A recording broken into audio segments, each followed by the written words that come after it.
Cette semaine, au sommaire du JT News Assurance Pro, Bernard Spitz revient sur le combat de la FFSA à propos de la fiscalité de l'assurance vie et nous faisons un point sur les résultats des réassureurs et des sinistres récents.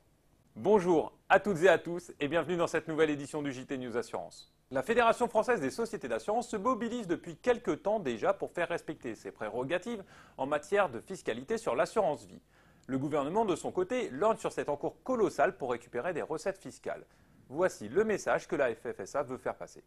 Le message, c'est que les pouvoirs publics prennent leurs responsabilités, tout le monde prend ses responsabilités, mais qu'il n'y a aucune raison de considérer que l'assurance vie devrait être traitée de façon discriminatoire par rapport au reste. S'il y a une discrimination à trouver, c'est une discrimination positive, parce que l'argent qui est placé dans l'assurance vie, il sert à l'économie, il sert à financer la dette de l'État, il a des vertus extraordinairement positives, et donc il faut le préserver. Et c'est certainement pas l'assurance vie qui est à l'origine des questions qu'on se pose sur l'équité fiscale dans ce pays. En aucun cas. Donc nous disons, le débat fiscal il est parfaitement légitime et nous y contribuons volontiers, mais là c'est pas qu'on ne peut toucher à rien. Il faut prendre le débat sur la fiscalité du patrimoine dans son ensemble.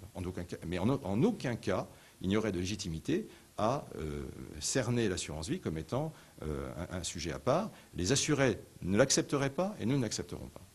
Cette semaine, le réassureur français SCOR a annoncé des résultats en forte hausse que vous pouvez retrouver sur notre site. Dans l'ensemble, le secteur de la réassurance a vécu une belle année 2010, mais les récents événements, et notamment le séisme au Japon ce vendredi, ainsi que les sinistres en Nouvelle-Zélande et en Australie, pourraient fortement affecter le secteur, et notamment les ratios combinés en dommages de ces entreprises. Cette semaine, nous consacrons un dossier spécial à l'assurance vie. Vous retrouverez d'ailleurs mercredi un reportage sur le sujet. Pour ma part, je vous donne rendez-vous lundi prochain pour une nouvelle édition du JT News Assurance. D'ici là, passez une très bonne semaine.